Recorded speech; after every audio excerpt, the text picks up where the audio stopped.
It is now my distinct honor and pleasure to introduce today's speaker, Kristen Soltis Anderson. Born and raised in Orlando, Florida, Kristen is a graduate of Cypress Creek High School, winning the Nationwide Congress Tournament of Champions as part of her high school's debate team. Kristen served as a resident fellow at Harvard University's Institute of Politics and vice president of the Winston Group, a Washington, D.C. based opinion research and political communications firm, where she spent 8 years studying emerging trends in politics and policy. Kristen is a nationally acclaimed political pollster, ABC News contributor and author, who regularly appears on television programs including Meet the Press, ABC's This Week, CNN's State of the Union, Fox News' The O'Reilly Factor, HBO's Real Time with Bill Maher. This sounds like my DVR settings. She is also, it's a problem. She is also recognized for her research on millennial attitudes, which has also been featured in the New York Times Magazine. Kristen has received numerous accolades, including Time Magazine's 30 Under 30, Changing the World, National Journal's 25 Most Influential Women in Washington Under 35, Marie Claire's New Guard of the Most 50 Connected Rising Female Leaders, and ELLE's 2016 Most Compelling Women in Washington.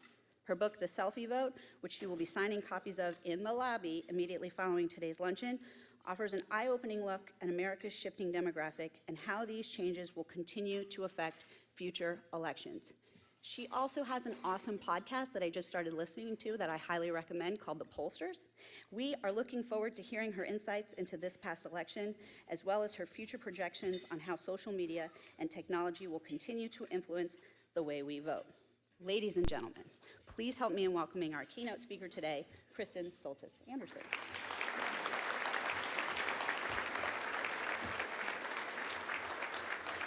Thank you very much. It's really an honor to be here. I have not had an opportunity to come back to the Palm Beach area for almost a decade, but I think the last time I was here, I was competing in a high school debate tournament. I was so excited to meet the students because I remember debating against students from those high schools. And so this feels like a great sort of coming full circle. So thank you again. It's a real honor to be here. And also thank you to all of the Gators in the room. Anytime that I speak in the state of Florida, that's always a controversial statement to make because the Gator Nation is usually present, but there are also folks from the enemy camps that are usually around. So thank you all for your kindness in welcoming me, even though I am a very strong Gator partisan. So this election, we have now chosen essentially the Twitter president.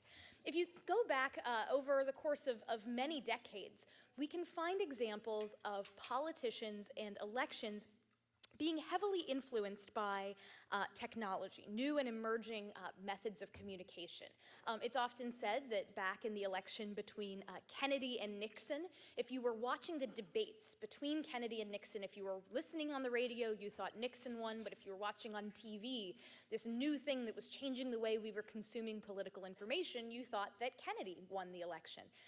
So technology has not faded. In 1996, you had Bob Dole invoking some new technology during that debate. He was the very first presidential candidate to mention the name of a campaign website during a debate. In fact, it became sort of a little bit infamous at the time because he actually got the website wrong. He said, visit Dole96.org, sort of forgetting the dot in the middle. A dear friend of mine, Rob Cabasco, was one of the first digital strategists in politics, and he remembers having set up this website thinking no one would come visit it. It was 1996. We didn't have our smartphones. Most people didn't even really have the internet at their houses. And he said they were watching the debate, and he remembers Dole delivering that line and just dropping the glass he was holding, and they ran over to the server that was in his basement, and it was blinking red that it was getting overloaded with traffic. So even in 1996, we had the beginnings of the internet starting to kind of reshape politics. It's important to set the scene about what the 2016 election was all about in order to understand why social media had such a big effect on the ultimate outcome. Now, if you think about it, think about somebody who's felt sick for a very long time. They've been trying to go to the doctor's been prescribing kind of the same old thing over and over again. Keep getting that prescription refilled, keep trying that therapy, really it's gonna work eventually. At a certain point, you decide the traditional remedies aren't working. And so you go to your doctor and you say, doctor, is there anything else that you can give me that's gonna work? Is there anything else out there that might make me feel better? And the doctor goes, Well, there's this thing. It's not FDA approved. It's got some potentially really crazy side effects. It might kill you, but it might make you better. And if you've been sick enough for long enough, and you've been frustrated enough by how little the traditional remedies seem to be working for you, you just might take the pill. You just might take the experimental drug. You just might say, you know what, I don't care that the FDA hasn't approved it. I don't care that it has side effects. I don't care that it might kill me, because it might make me better. Donald Trump was that experimental drug. And so the fact that so many voters were so hungry for change that they were willing to overlook what was a very flawed candidate because they wanted something different, and they were eager to hear a message that didn't sound like something they had heard before, that was the fulcrum on which this election pivoted. And that is why Donald Trump is 1 week away from being sworn in as the 45th president of the United States. So people wanted change. And in this election, and in America generally, there's a lot of change that's going on. Change leads to friction. There is a ton of cultural, technological, demographic, social change that is sweeping this country. Things that would revolutionize an economy, industries that would be born or would die. This would take the course of years, if not decades, to happen in the past. The rise of the industrial economy and the decline of the agricultural economy. These things happened slowly over a little bit more time, where there was certainly friction, people would resist, but ultimately people were able to adapt. But nowadays, change is happening so quickly that it's harder for people to adapt. And that while there are some folks who are very eager to see more of this change, who are excited about the growing diversity of America, who love the new ways that we connect with each other, who love the fact that you can pull out your smartphone and get any piece of information you want, who love that new industries are popping up that allow things like Uber to disrupt existing industries like the taxi cabs. You have all of these changes that are now happening, and there are lots of folks that feel excited about them. But there are some folks that don't necessarily feel 100% bought in, that they turn on the TV and some of the things that they see and the values they see being embraced don't necessarily feel in sync with the world that they grew up in. It feels like maybe things are moving a little too fast, that we've gone too far astray from where things have been, and we need to get back to basics. And that's really the message that I think Donald Trump was able to tap into. Now, I think it's important to underscore just how much distrust there is for the media these days. And this is across a whole host of different key voter groups. Take younger voters, for instance, my sort of area of specialty, my favorite group to study. The Harvard Institute of Politics does a survey of young voters twice a year, and they asked young voters, how much do you trust various institutions to do the right thing most of the time?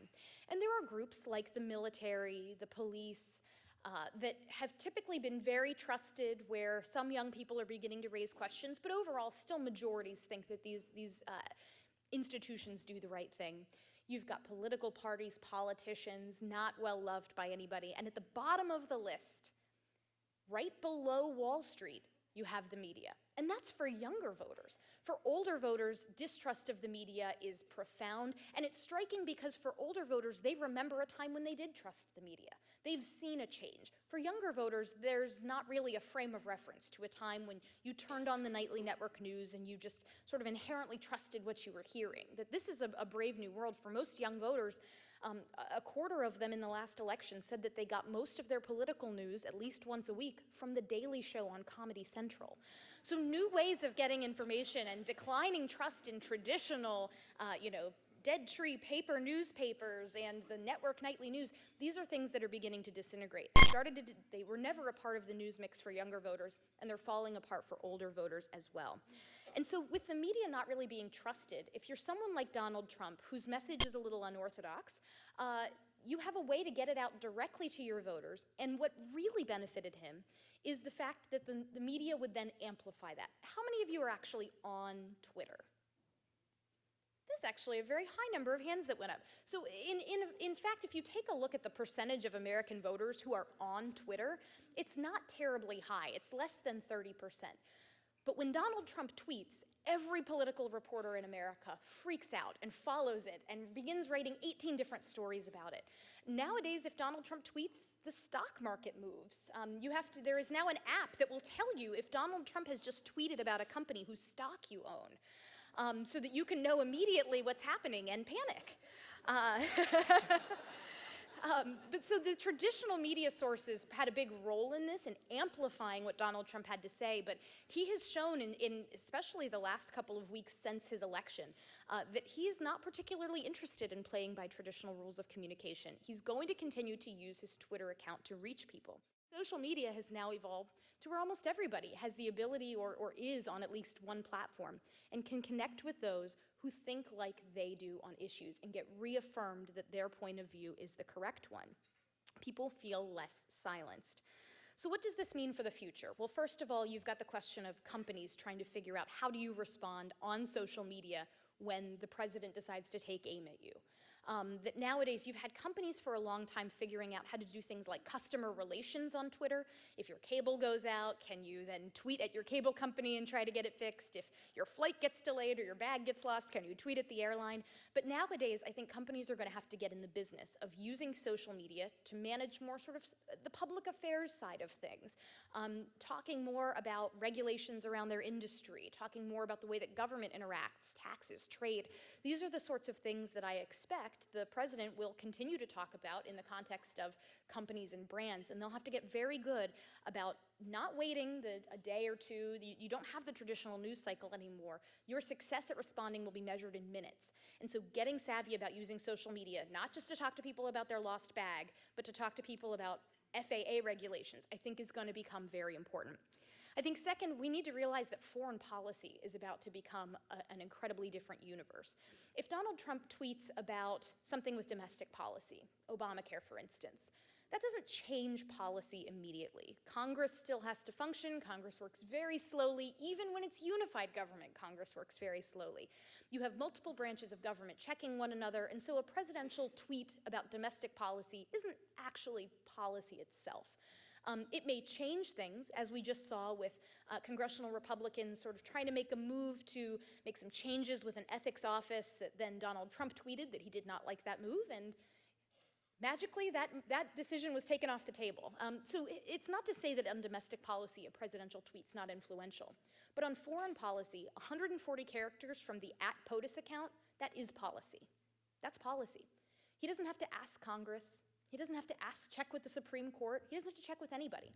If Donald Trump tweets that we are friends or enemies with the country, that we will or will not value an alliance, that's American policy.